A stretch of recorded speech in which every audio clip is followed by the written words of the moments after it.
Hi everyone, welcome to my video on this introduction to ratio analysis part 2. So in this video I'll be covering more on the investment ratios. It's quite different from what we did in the earlier video where we talked a little bit about the liquidity and profitability and also the solvency ratio, so which we did in the earlier video. So in this video we'll be talking more about the investment ratios, right? So and I'm Wildy Chia, and this is prepared for my YouTube channel www.youtube.com/231wildy. So right, let's begin. So the scope today is more on a review on the purpose of ratios and how do we apply the other varieties of ratios. In this video, that other variety is the investment ratios. We'll also be looking at something a bit more interesting like the Dupont identity, right? And moving on to look at understanding the more complex capital ratios or capital structures, and how do we apply ratios in more practical situations. Finally, we'll look at a bit of questions and answers.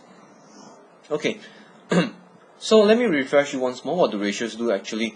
Ratios basically tries to make sense, right? It's trying to help us make sense out of the financial statements, particularly from the balance sheet, or to some is the statement of comprehensive statement of financial position. Now the other, which is the income statement, the statement of financial performance, and cash flow statement. So financial statements on their own are not very useful to users because these only provide numbers, right, about the assets, liabilities, expenses, and income, as well as the equity. But these numbers alone don't really give our users any meaningful data to make decisions. So what we do is that we actually use ratios, to identify certain things such as profitability, activity, gearing, liquidity. So it lets us have a better understanding of the business's profitability, as well as perhaps the gearing position, right? So ratios is just to add on, more details and help us to achieve a better understanding of the financial results, right, in terms of position and performance, and not forgetting the cash flows. So that's ratio. Now, so today we are going to look at another set of ratio, that's the investment ratio. Commonly in investments we look at the price to earnings. The price to earnings ratio is a very popular ratio used in the investment world, and especially if you invest in the stock market, it's important to know what this is, right? So basically this is derived by taking the market price per share divided by the EPS, which is the earnings per share. Now the useful thing about knowing the price earnings ratio is that it gives immediately indication of the investor's confidence, optimism, and maybe pessimism in the stock counter, right? Because for this to be calculated, you need to have the actual market price of the stock, or of the share. But in some cases, if the share is not quoted or not listed, then getting this market price may be a bit more challenging. Now, how do we read price earnings ratio? Basically, this result is derived and is expressed in terms of times, right? For instance, if you derive and you found that it's 10 times, now what does that mean? It means that investors are willing to pay up to 10 times the earnings per share, right? If you compare this with something like 30 times, well, then what does it mean? It means that for every $1 of earnings that the business achieves, investors are willing to pay up to $30, right, for to have to invest in the shares of the company. Now, of course, the greater this number, the greater is the indication of investors being bullish in the stock, right, and possibly also indicative of the stock being overvalued, right. So there are different varieties of the price earnings ratio. We have what you call that PE based on the historic EPS, and there is also a price earnings ratio based on the on forecast EPS. So there are different varieties of the same EPS, but generally as far as you're concerned, if you're taking this, for your, diploma or your degree level exams, then usually we use the historic EPS. Now the EPS, if I have not elaborated earlier on, or in the other video, now the EPS basically is derived by taking earnings divided by the number of ordinary shares. Now the purpose of deriving the EPS is that it gives a good indication of the profits per share, right?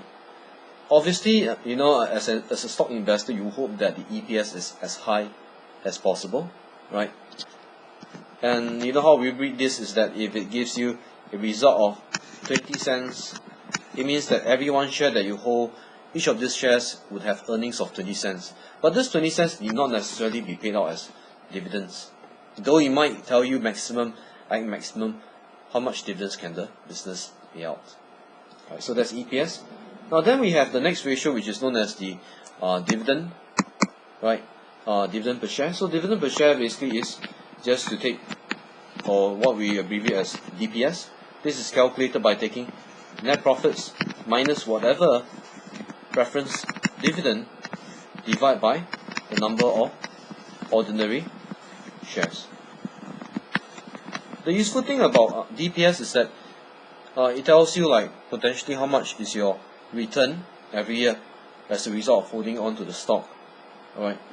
Now, how much DPS that the company can pay depends much on the EPS.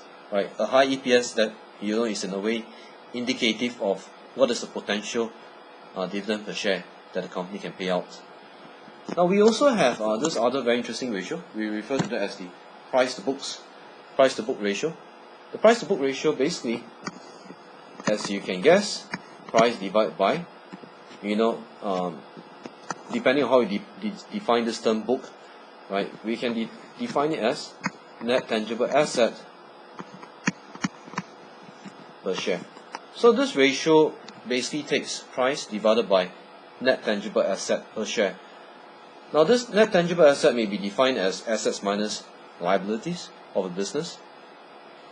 The price to book ratio gives us a very good indication of how much is the fair price for a business, right? It is one of those methods used by stock investors to value a company.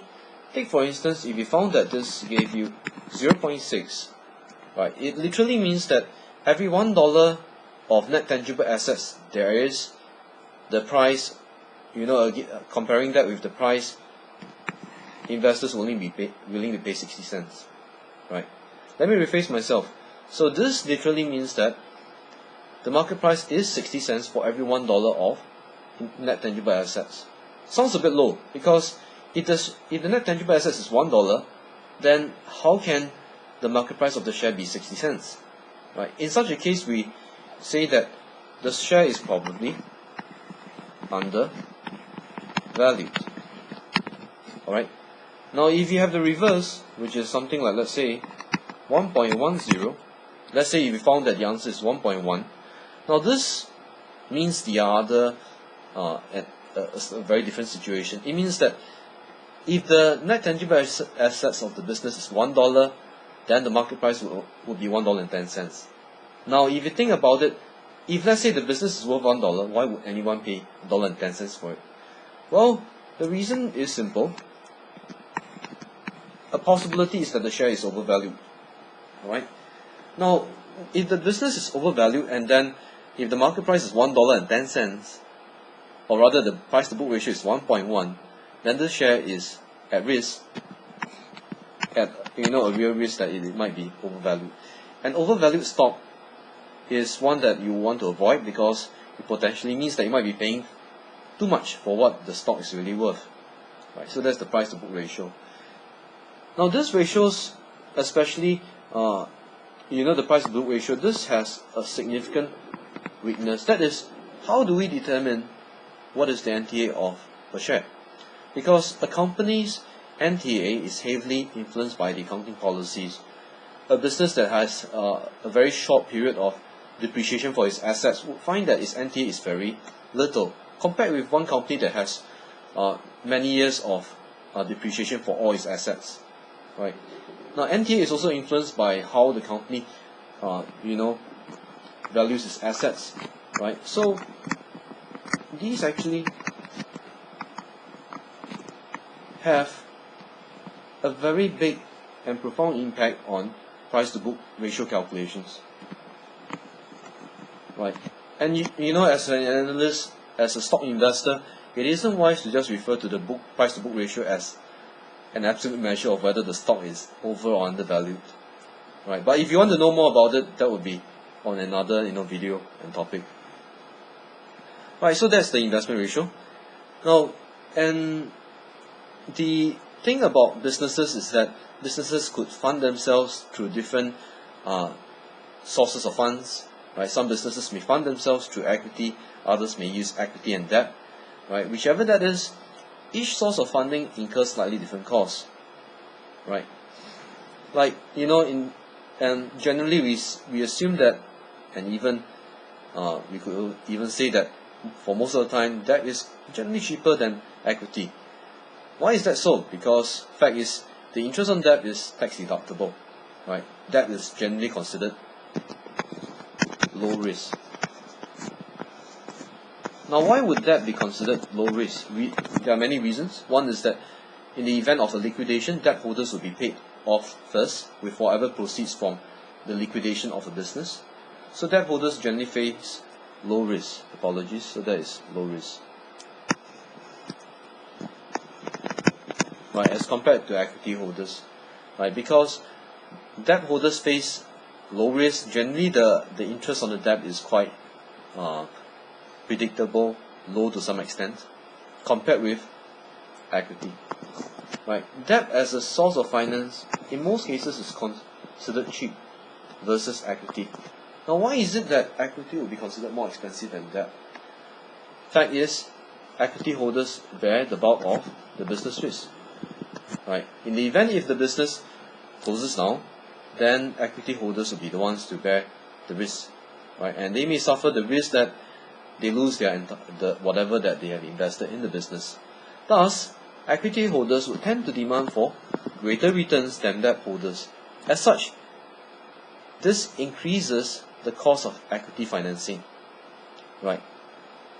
So businesses may hesitate to raise more equity finance when they realize that equity holders might be more demanding, right? As the business start to call for more investments from equity holders. Now, and why would equity holders demand for more returns? Well, it's also due to the fact that equity holders are the last to recover whatever that is left of a company after liquidation. So, with such high risk being faced by equity holders, it is without any surprise that equity holders would demand for much higher returns than debt holders, right? Now, and furthermore, dividends payable to all these ordinary shares or paid to all these equity holders, these are not tax deductible. Now, at least that is the case in Singapore and also in the UK, right? So that's the difference between equity and debt financing. Of course, there are much other differences between the two, right? Now, for purpose of analyzing, sometimes investors, and even for certain causes, students also go and take an extra step by using the Dupont identity. The Dupont equation is quite interesting because, unlike the earlier ratios that we saw, those ratios do not give a lot of insights. Yes, they do, but you need to be able to relate all these ratios together to be able to derive more insight on the financial performance. The Dupont identity looks at things from a very different point of view. Why? Well, first thing is that it uses the ROE, right? The ROE is the return on equity, right? And then what it does is that it breaks down the ROE according to net margin multiplied by total asset turnover multiplied by equity multiplier. Now, the result is that you can see that how the ROE is derived. It's derived by how the business is able to generate profits with whatever assets that it has, right? Now, and to some extent, this also puts into the equation the ability of the business to manage costs and yet generate higher revenues to be able to earn the higher net margins. Next is that in this equation, the total asset turnover is also taken into account. This also puts into perspective, right, the ability of the business and as well as its ability to put assets into efficient use to generate revenues. So obviously this is very key, because for a business to be able to generate revenues from assets, this will directly contribute to net margins, right? An efficient business that is able to utilize assets efficiently would be able to generate higher amounts of net margins, right? The equity multiplier finally takes into account how the business uses equity to invest in assets, right?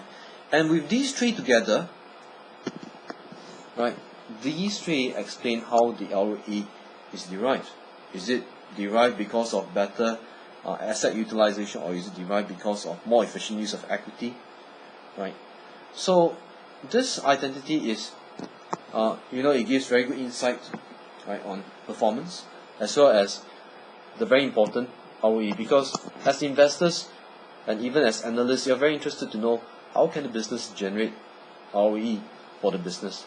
How could the business be able to generate higher ROE for its stakeholders, especially the shareholders, right? Now, even with the Dupont identity, there are certain limitations to ratios. As you can see here, to be able to use ratios to have good insight on how the business is doing, available data is extremely important. But without available data to perform all this analysis, ratios are quite limited in terms of the usefulness. Changes in accounting policies will play a very important role, right? Businesses that change their policies in terms of the calculation of stock values, calculation of how to derive the asset values, these would have very profound impact on ratio calculations. Remember, ratios are derived from financial results, from the financial statements. Changes in policies affect how the financial statements present the asset values and the stock values, right? So that's very important, to be aware of.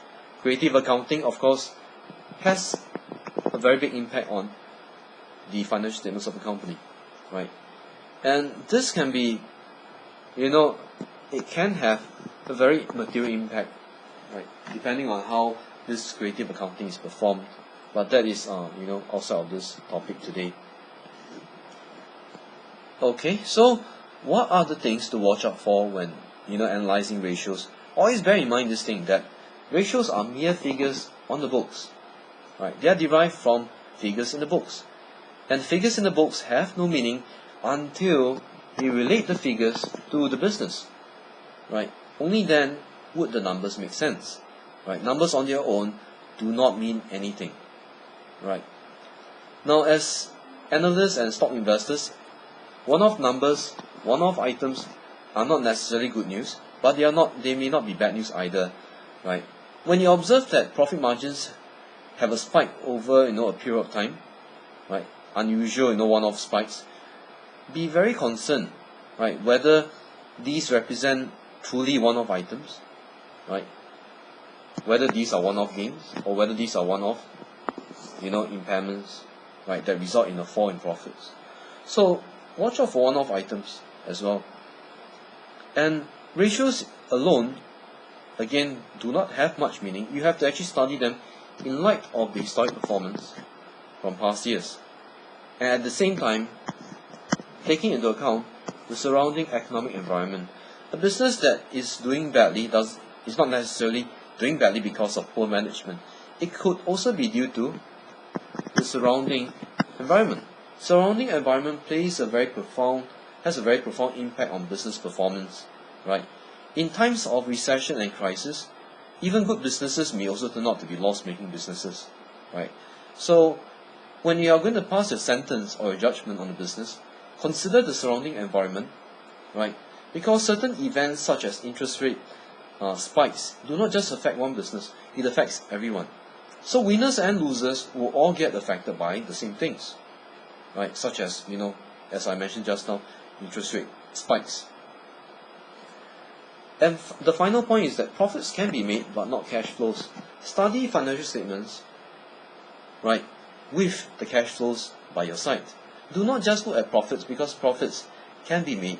These are the result of various things such as accounting adjustments and policies.